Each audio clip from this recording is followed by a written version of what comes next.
Assalamualaikum warahmatullahi wabarakatuh.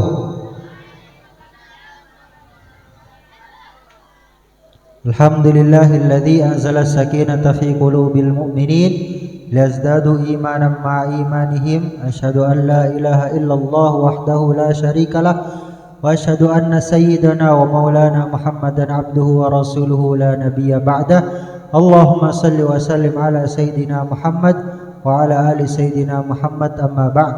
Alhamdulillah, segala puji syukur kehadirat Allah Subhanahu wa taala yang mana masih memberikan kepada kita rahmat dan karunia-Nya, memberikan kepada kita kesehatan, umur, sehingga kita dapat berkumpul di tempat yang mulia ini. Salawat beserta salam semoga tercurah limpahkan kepada baginda alam Nabi besar Muhammad sallallahu alaihi wasallam, kepada para keluarganya, para sahabatnya, dan mudah-mudahan termasuk kita yang hadir di tempat ini mendapatkan syafaatul uzma dari beliau. Amin ya rabbal. Kemarin kita sudah bahas tentang pentingnya ibadah sholat, tentang pentingnya ibadah sholat, bahwa sholat itu merupakan tiang agama, bahwasanya ketika seseorang meninggalkan sholat maka sesungguhnya ia sudah meruntuhkan agamanya. Dan sholat juga merupakan ibadah yang pertama kali dihisab oleh Allah Subhanahu wa taala. Sholat yang menjadi patokan. Kalau sholatnya baik, maka seluruh ibadahnya jadi baik. Tapi kalau sholatnya buruk, sebanyak apapun sedekahnya, sebanyak apapun umrohnya, tapi kalau sholatnya buruk, maka ibadah yang lainnya juga jadi buruk. Nah, sholat ini anak-anakku dikerjakan ada panduannya, ada tata caranya, ada syarat dan rukun yang harus dipenuhi sehingga sholat itu diterima oleh Allah Subhanahu wa taala. Ada syarat dan rukun yang harus dipenuhi, yang harus dilakukan agar sholat yang kita laksanakan diterima oleh Allah Subhanahu wa taala.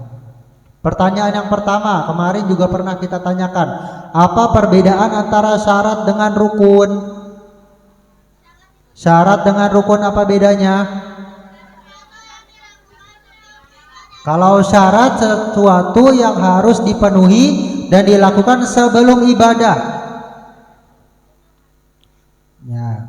Kalau rukun adalah sesuatu yang dilakukan dalam ibadah tersebut. Nah, syarat dalam sholat ini terbagi menjadi dua. Ada syarat wajib sholat, yang kedua ada syarat sah sholat. Ada syarat wajib sholat, ada syarat sah sholat. Yang pertama syarat wajib sholat dulu. Apa yang dimaksud dengan syarat wajib sholat?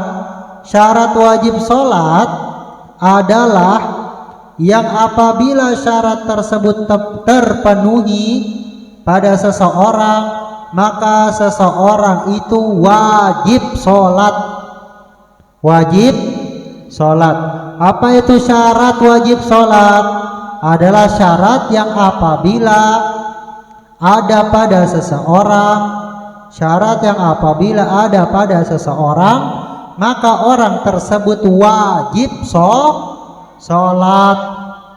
Ulang lagi, apa itu syarat wajib sholat?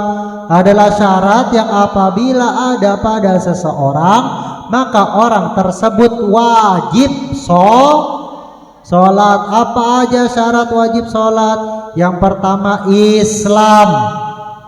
Yang pertama Islam. Syarat wajib sholat yang pertama Islam. Tulis.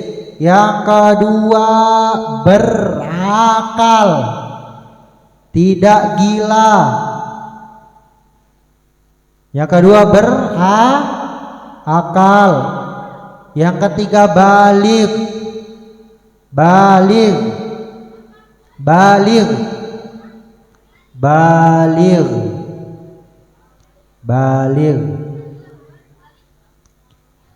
Baligh pada laki-laki dimulai dari kapan? Ketika mimpi basah.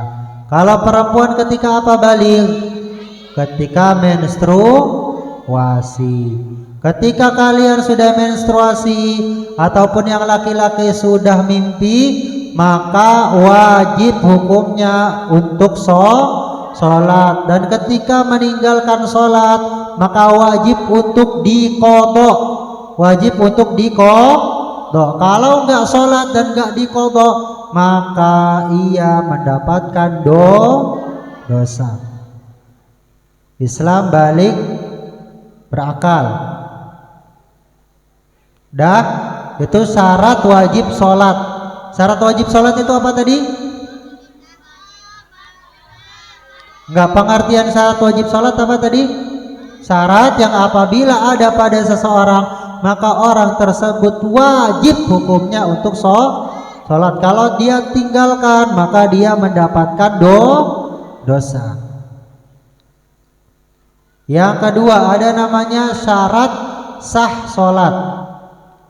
Ada syarat sah sholat. Apa itu syarat sah sholat? Syarat yang harus dipenuhi oleh seseorang agar sholatnya sah. Syarat yang harus dipenuhi oleh seseorang agar sholatnya sah. Ulang. Syarat yang harus dipenuhi oleh seseorang agar sholatnya sah.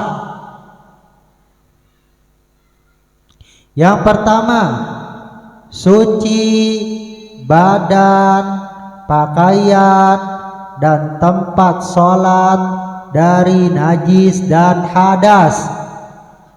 Suci badan, pakaian, tempat sholat dari najis dan hadas. Suci. Yang pertama, suci badan, pakaian, dan tempat sholat dari najis dan hadas. Suci badan, pakaian, tempat sholat dari najis dan hadas.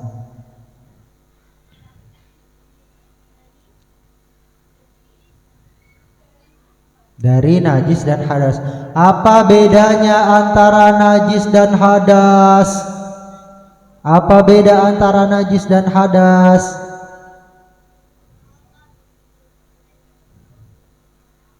Ya, hadas itu status seseorang. Kalau najis itu ada rupanya.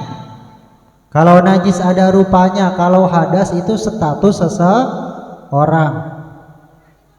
Kalau najis ada rupanya, ada barangnya, tapi kalau hadas itu status seseorang. Contoh.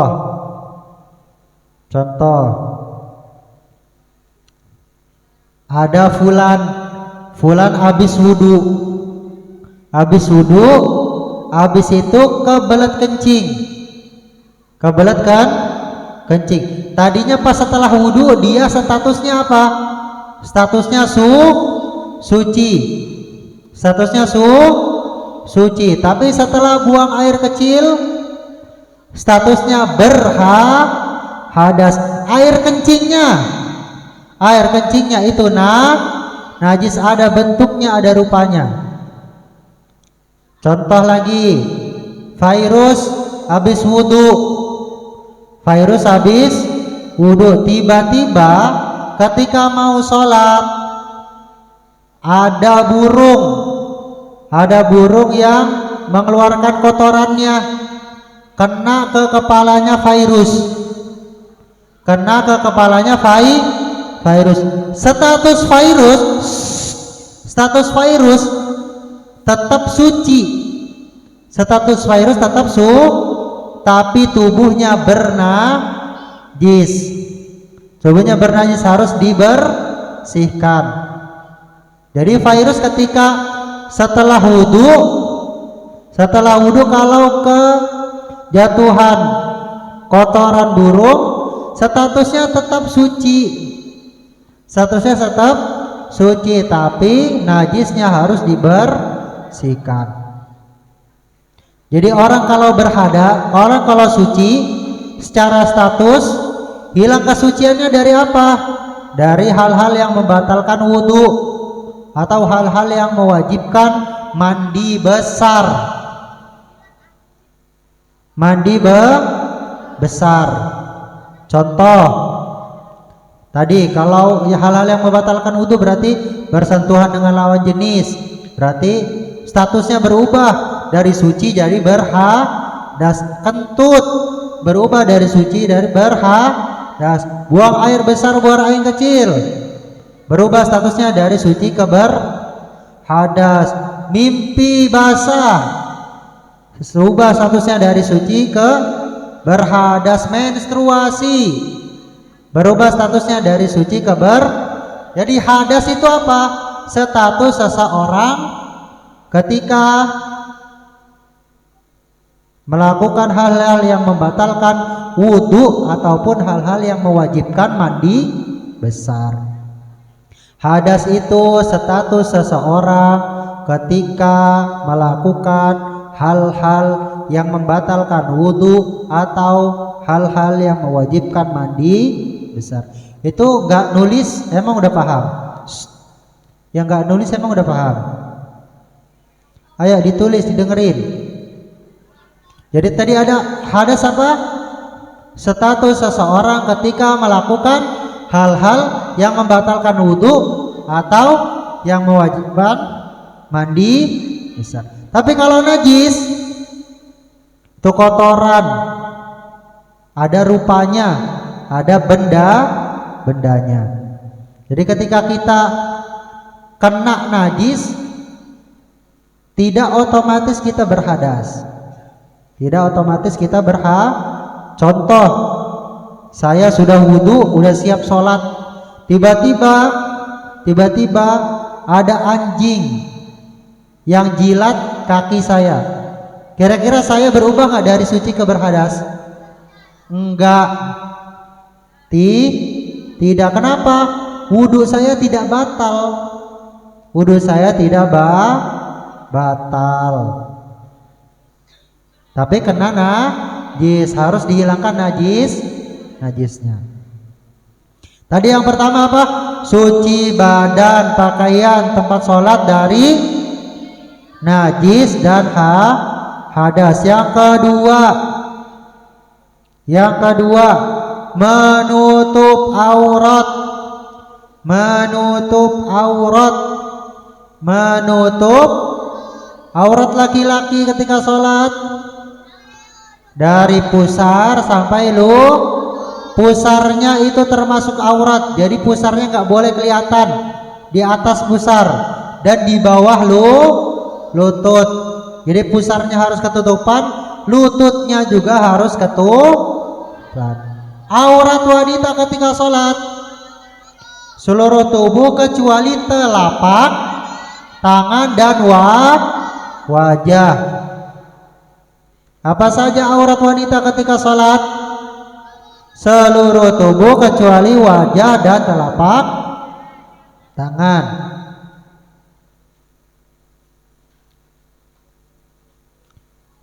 Yang selanjutnya, mengetahui masuk waktu sholat. Mengetahui masuknya waktu sholat.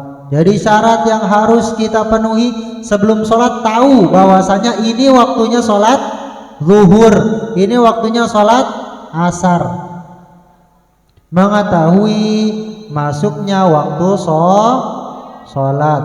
Karena kalau kita nggak tahu ini waktu apa, pas niat kita bingung ini sholat apa, sholat zuhur kah, sholat asar kah, karena nggak tahu waktunya ini waktu sholat apa.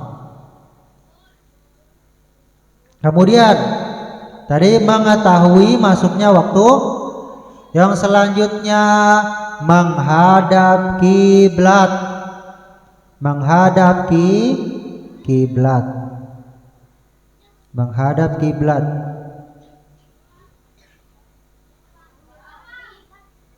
Menghadap kiblat. Nah, ketika sholat, kalau ada syarat yang rusak, maka sholatnya batal. Ketika waktu sholat ada syaratnya yang rusak, maka sholatnya batal. Contoh tadi yang pertama apa?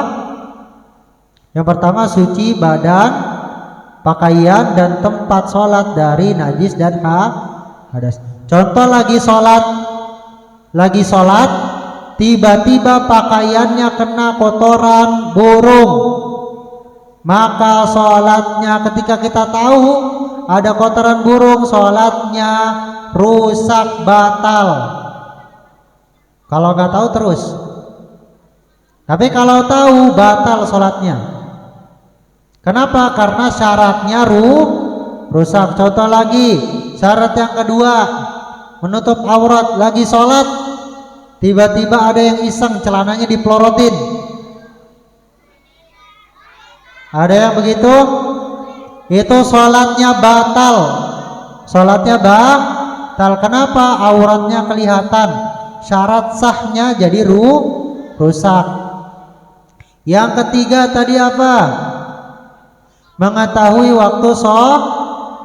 Misalnya nih Argana habis tidur mabit, ketika bangun pengen sholat, tapi ngasal aja sholat zuhur, nggak taunya pas selesai sholat ternyata waktunya belum waktu zuhur, masih jam 10, maka sholatnya batal karena tidak pada waktunya, belum masuk waktu, syaratnya rusak. Kemudian selanjutnya menghadap kiblat.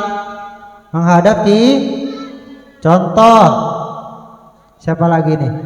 Padil lagi sholat pakai sejadah, tiba-tiba di tengah sholat sejadahnya diisengin, diputer, set. Tadinya menghadap kiblat terus jadi kemana-mana. Nah itu juga syaratnya rusak dan sholatnya batal. Jadi harus konsisten. Syarat ini harus sempurna, harus terlaksana dari awal hingga akhir sholat. Wallahu a'lam.